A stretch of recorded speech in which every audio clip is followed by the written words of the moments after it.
आप लोग सीखने वाले हैं संक्रमण तत्वों का इलेक्ट्रॉनिक विन्यास। बच्चों हम टॉपिक वाइज आपको वीडियोज प्रोवाइड करते हैं, जैसे लेक्चर नंबर 2 है, लेकिन आज जो आपके एग्जाम में काम आने वाला है उसके बारे में पूरा चीज आप सीख जाओगे। क्या क्या यहाँ पर इलेक्ट्रॉनिक विन्यास से क्वेश्चन आ सकता है ना। यहाँ से ऑब्जेक्टिव क्वेश्चन कैसे बन सकते हैं, या कि मान लीजिए एक लॉन्ग क्वेश्चन पूछा जाता है बच्चों कि 3D संक्रमण श्रेणी का इलेक्ट्रॉनिक विन्यास पूरा है ना, केवल और केवल इलेक्ट्रॉनिक विन्यास पूछ दिया जाता है, तो वो पूरा कंप्लीट यहाँ पर चीजें आप सीखने वाले हो।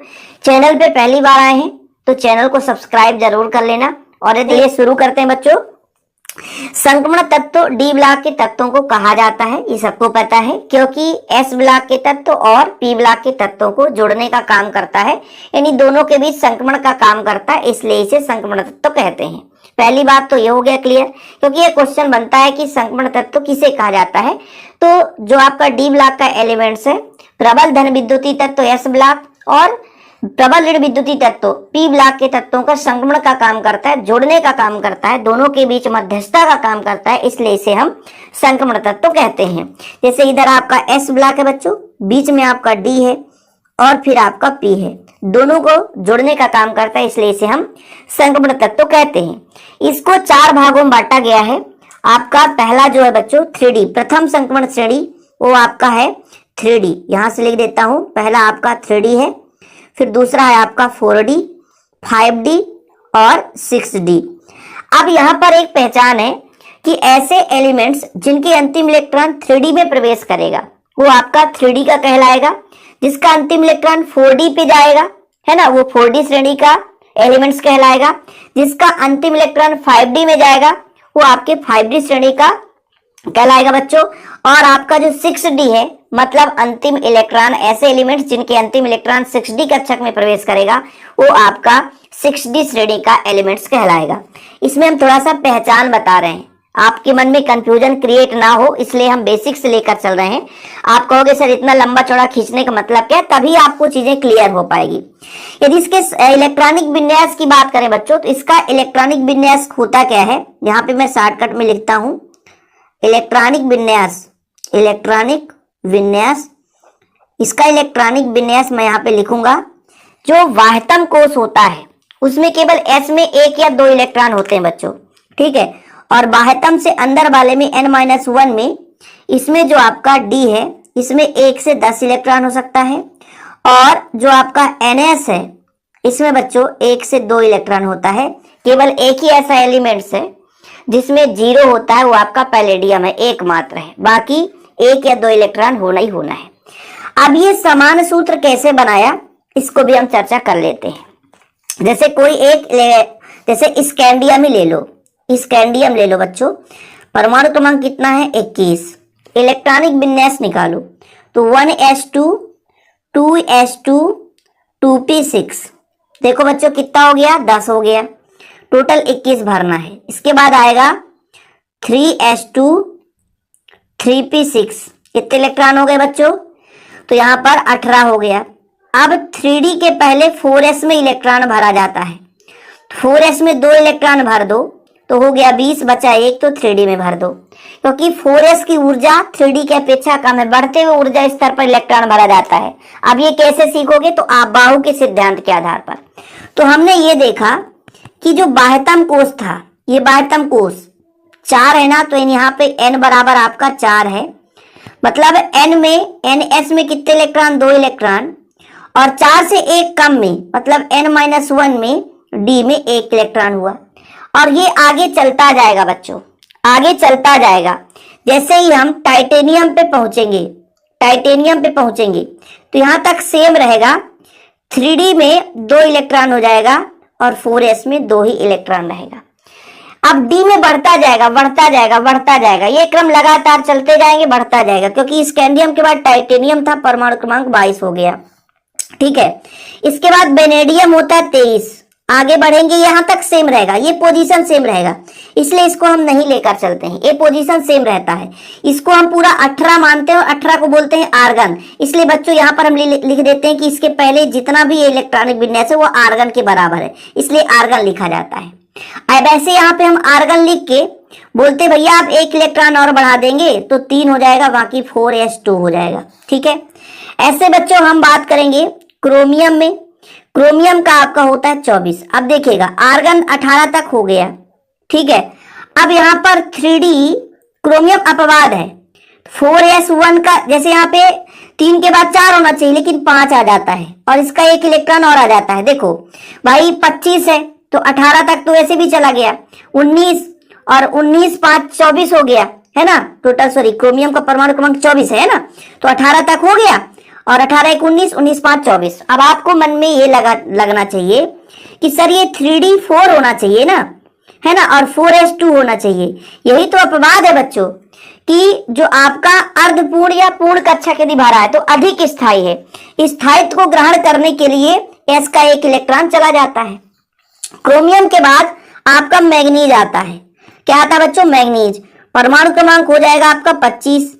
इसमें आपका क्या होगा, जैसे 3D3 था, फिर इसमें 4 होना चाहिए, अगले बार में तो 5 ही होना चाहिए, तो आर्गन करके 3D5 हम कर देंगे और 4s2। तो ये अपवाद नहीं है, अपवाद केवल ये है, इसमें 4 होना चाहिए लेकिन 5 हो गया, इसमें तो 5 होना चाहिए तो 5 है ही ऑलरेडी। तो अपवाद यहाँ पे है। क्यों अपवाद है?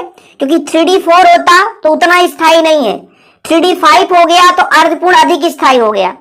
डी में 5 इलेक्ट्रॉन या 10 इलेक्ट्रॉन भरे तो ज्यादा स्थायी होता है, अर्धपूर्ण या पूर्ण कक्षक। देखो ये आपके 5 कक्षक हैं, इसमें तो जब एक एक इलेक्ट्रॉन भरा है तो अधिक स्थायी होता है, इसलिए स्थायित्व को ग्रहण करने के लिए s का एक इलेक्ट्रॉन इधर चला जाता है बच्चों।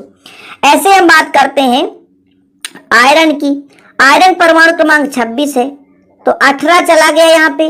अब इस पर 3D6 और 4s2 हो गया। आयरन के बाद कोबाल्ट आता है, परमाणु क्रमांक होता है 27। आर्गन तो रहेगा बच्चों, इस बार 3D हो जाएगा 7 4s2। आगे बढ़ते जाएंगे, निकिल हो गया, निकिल का हो जाता है 28। इस बार देखो आर्गन है, आर्गन 18 तक है इसलिए आर्गन लिखते हैं, 18 तक लंबा चौड़ा नहीं करते। 3D8 हो गया, 4s2 हो गया। अब जो हमारा कापर आता है 29, इसमें कितना होना चाहिए? तो इसमें होना चाहिए 9, जबकि हो जाता है 10। ऐसा क्यों? उस पर भी हम चर्चा करेंगे। यहाँ पर एक इलेक्ट्रॉन रहता है, यहाँ पे होना कितना चाहिए? 3D9 और 4s1 2 होना चाहिए। लेकिन स्थायित्व को प्राप्त करने के लिए बोला ना, या तो अर्धपूर्ण हो या तो पूर्ण इलेक्ट्रॉन भरे हों, या तो अर्धपूर्ण हो या तो पूर्ण इलेक्ट्रॉन भरे हो बच्चों, तो अधिक स्थायी, इस तरीके से अधिक स्थायी। तो जब पूरा 10 इलेक्ट्रॉन भर गया तो अधिक स्थायी है, इसलिए एक इलेक्ट्रॉन चला गया। फिर आप 30 की बात करते हो, iron cobalt nickel copper zinc, तो जिंक में बच्चों क्या हो जाएगा? आर्गन हो जाएगा, ये 3D, इसमें 9 होना चाहिए, इसमें 10 तो ऑलरेडी होगा, ये 4s2 हो गया। इस तरीके से इलेक्ट्रॉनिक विन्यास। ठीक, कुछ समझ में आया? 3D श्रेणी का पूरा मैंने समझा दिया बच्चों, 3D का पूरा ही बता दिया, कोई दिक्कत ही नहीं है। स्कैंडियम है, टाइटेनियम है, देखो आर्गन 18 तक हो गया, डी में 1 इलेक्ट्रॉन, एस में 2 इलेक्ट्रॉन। फिर 22 में जब चलेंगे बच्चों तो डी में 1 इलेक्ट्रॉन बढ़ गया, 23 में 1 और बढ़ गया, 24 में यहाँ पे 4 होना चाहिए, लेकिन 5 क्यों हो गया? क्यों हो गया 5? क्योंकि बच्चों अधिक स्थायित्व को ग्रहण करने के लिए वहां से इलेक्ट्रॉन क्या है, उछलकर यहाँ आ गया। ठीक है, इसके बाद मैग्नीज में तो 5 है, आयरन में आपका 6 हो गया, फिर 7, फिर 8, फिर यहाँ पे 9 होना चाहिए, लेकिन 10 क्यों हो गया? क्योंकि यहाँ का इलेक्ट्रॉन यहाँ पे आ गया। ठीक है, ऐसे बात करें जिंक में, तो जिंक में तो पूरा फुलफिल है। ये हो गया बच्चों आपका 3D संक्रमण श्रेणी। 3D संक्रमण श्रेणी। अब पूरे संक्रमण श्रेणी में जैसे मैं बात करता हूं कि 3 संक्रमण श्रेणी का आपको पढ़ना है, 3D 4D 5D। इसमें अपवाद कौन कौन से हैं आपको याद रखना पड़ेगा। ठीक है, अपवाद मुख्य रूप से अपवाद मैंने आपको बताया, लेकिन कुछ में बिना अस्थायी के कारण भी चले जाते हैं। देखो ये पूरा का पूरा एक छोटा सा चार्ट बना है, देख रहे हो पूरे बच्चे, यहाँ पे पूरा का पूरा चार्ट बना हुआ है। इस चार्ट के अंदर जितने भी एलिमेंट्स हैं वो अपवाद है। क्रोमियम कॉपर आपने देख लिया, यहाँ पे नियोबियम मॉलिबेडनम, ये रेड कलर को छोड़ दो, रेड कलर ये बताता है कि यहाँ पर जो है जैसे टेक्नीशियम में बच्चों एस में 2 इलेक्ट्रॉन है, ये अपवाद नहीं है। इस बॉक्स के अंदर रेड को छोड़ दो, पैलेडियम में एस में 0 इलेक्ट्रॉन है, बाकी सभी में क्या है, एस में 1 ही इलेक्ट्रॉन भर जाएंगे। मतलब क्रोमियम हो गया, कॉपर हो गया, नियोबियम हो गया, मॉलिबेडनम हो गया, रुथेनियम हो गया, रहोडियम हो गया, यहाँ पर आपका सिल्वर हो गया, सोना हो गया, प्लेटिनम हो गया, इन सब में बच्चों एस में एक ही इलेक्ट्रॉन भरा जाएगा, एस में एक इलेक्ट्रॉन भरा जाएगा। देखो जरा, niobium, molybdenum, ruthenium, rhodium, silver और यहाँ पर आपका गोल्ड और प्लेटिनम, इसको आपको थोड़ा सा याद रखना पड़ेगा। ये पूरा का ट्रिक है बच्चों, ठीक है। फिलहाल टोटल यदि हम बात करें डी ब्लॉक के तत्वों के इलेक्ट्रॉनिक विन्यास बच्चों, तो यहाँ पर अक्रिय गैस N-1 डी में 1 से 10 इलेक्ट्रॉन होता है। स्टार्टिंग में कैसे लिखना है, पूरा जब नोट्स बनाते हैं ना, तो डी ब्लॉक के तत्वों का समान इलेक्ट्रॉनिक विन्यास ये हो गया। अंतिम कक्ष में से पहले कक्ष में है ना 1 से 10 इलेक्ट्रॉन हो सकता है, और अर्थात अंतिम कक्ष NS कक्ष में 1 या 2 इलेक्ट्रॉन हो सकता है, ठीक है। अब इस प्रकार डी ब्लॉक के तत्वों में N-1 डी तथा NS दोनों ऑर्बिटल्स अपूर्ण रहते हैं। यही संक्रमण तत्वों के गुणों का निर्धारण करते हैं। नोट, पूरे संक्रमण श्रेणी में ऐसा कौन सा एलिमेंट्स है जिसमें S कक्षक में 0 इलेक्ट्रॉन होता है, तो एकमात्र है पैलेडियम। पैलेडियम एकमात्र ऐसा आपका तत्व है बच्चों जिसमें S में पूरा का पूरा 0 होता है। S में क्या होता है, पूरा का पूरा 0 होता है। ये थोड़ा सा आपको याद रखना पड़ेगा। आपबाऊ के नियम का अपवाद, ये आपके एलिमेंट्स हैं। क्रोमियम, कापर आपको समझा दिया बच्चों। दूसरे श्रेणी में नियोबियम, मॉलिब्डेनम, रुथेनियम, रोडियम हो गया, फिर पैलेडियम, सिल्वर, प्लेटिनम और ये आपका गोल्ड हो गया। तो इतने एलिमेंट्स जो हैं 1 2 3 4 है ना, 5 6 7 8 9 10 एलिमेंट्स जो है अपवाद की श्रेणी में आते हैं। तो मुख्य रूप से इसके अपवाद का कारण क्या है, जैसे chromium, copper, molybdenum, palladium, silver, gold, इसमें S कक्षक का इलेक्ट्रॉन D कक्षक पर चला जाता है। इसका कारण है अर्धपूर्ण या पूर्ण पूरित D कक्षक। जैसे अभी मैंने क्रोमियम और कापर का समझाया आपको, जैसे इन दोनों का समझाया, क्रोमियम और कापर का समझाया। ये मुख्य रूप से इसके पीछे का रीजन है कि जो पूर्ण पूरित कक्षक या अर्धपूर्ण पूरित कक्षक अधिक स्थायी होते हैं। बाकी ये जो 4 हैं, नियोबियम है ना, रुथेनियम, रोडियम, प्लेटिनम है सॉरी, इसके कारण है नाभिकीय इलेक्ट्रॉन आकर्षण। नाभिक में इलेक्ट्रॉन ज्यादा आकर्षित किया तो डी में चला गया। विनिमय ऊर्जा आदान प्रदान के कारण डी कक्षक में इलेक्ट्रॉन चले जाते हैं। अंतर इलेक्ट्रॉनिक प्रतिकर्षण होता है। जैसे मान लीजिए प्लस प्लस से प्रतिकर्षित हुआ तो दूर चला गया, तो डी में चला गया। एक इलेक्ट्रॉन का अन्य इलेक्ट्रॉनों द्वारा परिरक्षण प्रभाव भी है। डिटेल्स में बताएंगे परिरक्षण प्रभाव आगे, बिल्कुल आप निश्चिंत रहें, इस बात को आपको बिल्कुल परेशान नहीं होना, धीरे धीरे करके समझाएंगे, लेकिन पूरा विधिवत आपको समझाया जाएगा, लेकिन स्टेप बाय स्टेप। तो मुख्य रूप से जो कारण है वो आपने समझ लिया कि इलेक्ट्रॉनिक विन्यास में डी कक्षक वाला फंडा है बच्चों। जैसे हम अगले श्रेणी की बात करते हैं, जैसे यहाँ पे चलते हैं, अगला श्रेणी यहाँ पे देखिएगा। यहाँ तक तो क्लियर है, सारा चीज स्क्रीनशॉट ले लेना। यहाँ चलते बच्चों, यूट्रियम से जिरकोनियम, नियोबियम, मॉलिब्डेनम, टेक्नीशियम। इसके लिए आपको थोड़ा सा ध्यान रखना है कि पूरा का पूरा इसमें नियोबियम, मॉलिब्डेनम, रुथेनियम, रोडियम और सिल्वर, ये सारे के सारे क्या हैं बच्चों, अपवाद में। जैसे क्रोमियम था वो मॉलिब्डेनम भी अपवाद दर्शाएगा, कापर था यहाँ पर सिल्वर भी अपवाद दर्शाएगा, वही डी वाला फंडा रहेगा, है ना। बाकी ये जो हैं 4 ऐसे एलिमेंट्स हैं जिसके पीछे का रीजन है नाभिकीय इलेक्ट्रॉन आकर्षण, विनिमय ऊर्जा, अंतर इलेक्ट्रॉनिक विन्यास, है ना, एक इलेक्ट्रॉन या अन्य इलेक्ट्रॉनों का परिरक्षण प्रभाव, ये कई सारे कारण हैं। चलो तो शुरू करते हैं बच्चों, यूट्रियम से लेकर चलते हैं। जैसे यूट्रियम हो गया, जिरकोनियम हो गया, फिर आपका हो जाएगा नियोबियम हो जाएगा, फिर बच्चों आपका मॉलिब्डेनम हो जाएगा, ठीक है, टेक्नीशियम हो गया, रुथेनियम हो गया, रोडियम हो गया, पैलेडियम हो गया, ठीक है, सिल्वर हो गया बच्चों, कैडमियम हो गया। बाकी यहां से तो क्लियर ही है। 39 से बच्चों फिर आपका हो गया 40, 41, 42, 43, 44, 45, 46, 47, 48। इनमें तरीका बताता हूं थोड़ा सा, देखिएगा। पहले इलेक्ट्रॉनिक विन्यास निकालना सीखना पड़ेगा भाई। कैसे इलेक्ट्रॉनिक विन्यास, सर देखो 1s2, ठीक है, फिर कितना होता है 2s2, फिर 3s2, 3p6 हो जाएगा, यहाँ पे 2p6 भी होगा, 2p6 हो जाएगा। फिर बच्चों 3d में 10 इलेक्ट्रॉन भर ही जाएगा।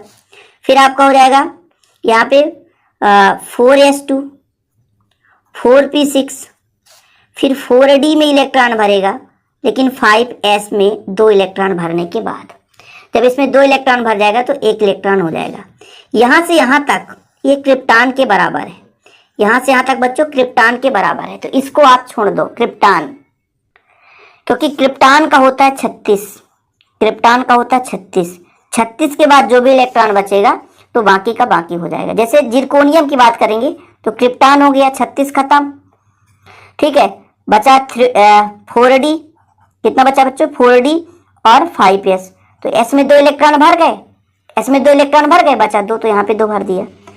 अब यहाँ पर नियोबियम छोड़ो, मॉलिबेडनम, टेक्नीशियम, ये अपवाद है ना यार, जो जो अपवाद है मैंने जैसे बताया कि नियोबियम और मॉलिबेडनम में, जैसे मैं नियोबियम की बात करता क्रिप्टान होना चाहिए, और यहाँ पर कितना होगा, यहाँ पे होना चाहिए बच्चों 3d3, तो 3 ना होकर 4 हो जाता है, और यहाँ पर 5s1, ये नाभिकीय आकर्षण बल के कारण होता है, ये अपवाद में है, नियोबियम अपवाद में है, 3 होना चाहिए ना, यहाँ पे देख लो जरा 3 होना चाहिए, लेकिन यहाँ पे 4 हो गया।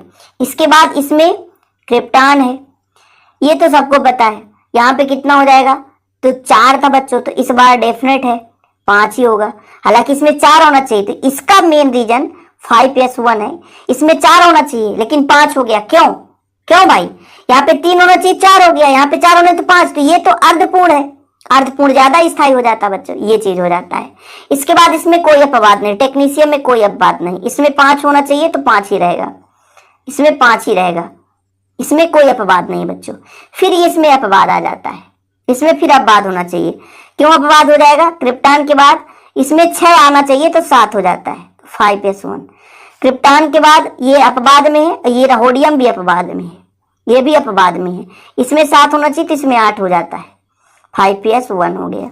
फिर पैलेडियम बच्चों, पैलेडियम में आपको बताया गया है कि s में 0 होता है, क्या होता है s में 0, तो यहाँ पर पूरा का पूरा 10 हो जाता है, और 5s0, एकमात्र ऐसा एलिमेंट जिसमें s में 0।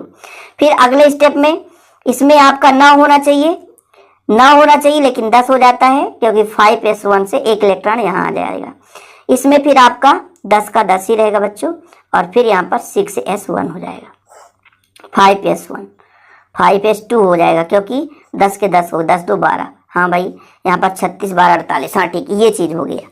तो इसमें मुख्य रूप से कौन कौन अपवाद थे, 1 2 अपवाद नहीं है, ठीक है, इसके बाद आपका टेक्नीशियम अपवाद नहीं है, और बच्चों ये कैडमियम अपवाद नहीं है, ठीक है, और पैलेडियम एकमात्र जहां पे s में कितने इलेक्ट्रॉन, 0 इलेक्ट्रॉन है। इस तरीके से ये इलेक्ट्रॉनिक विन्यास निकालना सीख लो, लेकिन अपवाद का तरीका याद हो कि भाई साहब इसमें से ये आप चार्ट वाला लेना बढ़िया से, इसमें से क्रोमियम कापर जो है ना, और niobium, molybdenum, ruthenium, rhodium, silver, platinum और गोल्ड, इसमें जो है बच्चों s में 1 इलेक्ट्रॉन है, टेक्नीशियम में s में 2 इलेक्ट्रॉन, पैलेडियम में s में 0 इलेक्ट्रॉन है।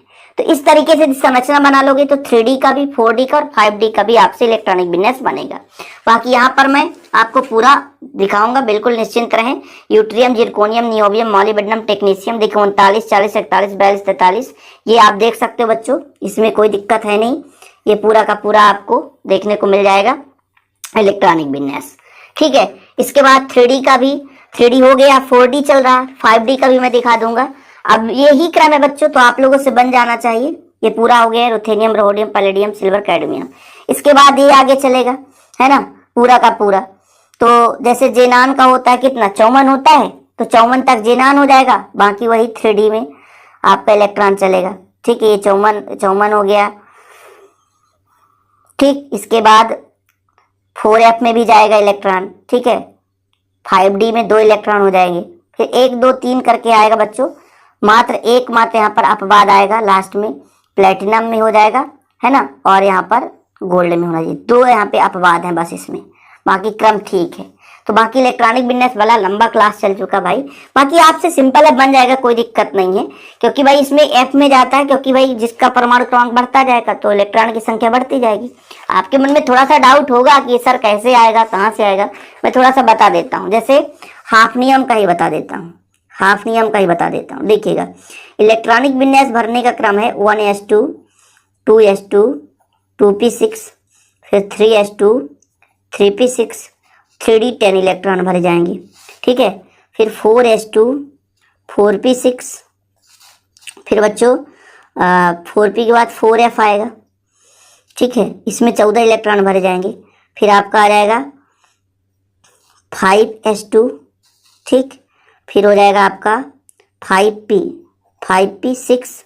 फिर 5d इलेक्ट्रॉन देखते हैं बच्चों कितना हो जाएगा। फिर 5 के बाद 6s होगा। काउंट करो भाई, 2 2 4, 6 10, 2 12, 6 18, 18 10 28, 28 2 30, 6 36, 36 और 4 40, 50, 50 2 52, 52 6 कितना हो जाएगा 58, 58 58 2 कितना हो जाएगा बच्चों 58 और 58 2 हो जाएगा आपका 60, 60 और यहाँ पे आपका 4d भी होना चाहिए ना, 4d 10, तो यहाँ पर हो जाएगा 60 70 हो जाएगा। डी में कितने बचेंगे 2, तो ये हो जाएगा। अब यहाँ से जैसे मैं इसको पूरा काउंट करूँ, यहाँ से इसको भी काउंट करूँगा, इसको भी ले लूँगा बच्चों, तो यहाँ पे केवल ये बचेगा और ये बचेगा। ये पूरा का पूरा आपका होता है क्या, जेनान। जेनान के बाद आपका 4f जो है इसको अलग कर देंगे, फिर 5d को इसको अलग कर देंगे और 6s को अलग कर देंगे। ये हो जाएगा जेनान के बाद, ठीक। ये सिस्टम है। तो इतना पूरा जेनान को छोड़ देते हैं। जेनान को अपन यहाँ से पूरा लेकर चलेंगे, 5p को भी जोड़ देंगे तो ये जेनान का हो जाता है। जौमन का आप निकालोगे, जो बचेगा तो ये आपका आगे का हो जाएगा। तो ये क्रम में इसको रखा गया है। जैसे पहले में हमने बताया था आपको, यहाँ पर देखिए आर्गन हो गया, दूसरे में हमने क्रिप्टॉन लिया था, इसमें हमने जेनान लिया था। तो ये क्रम आगे इतना लंबा चौड़ा ना लिखने के लिए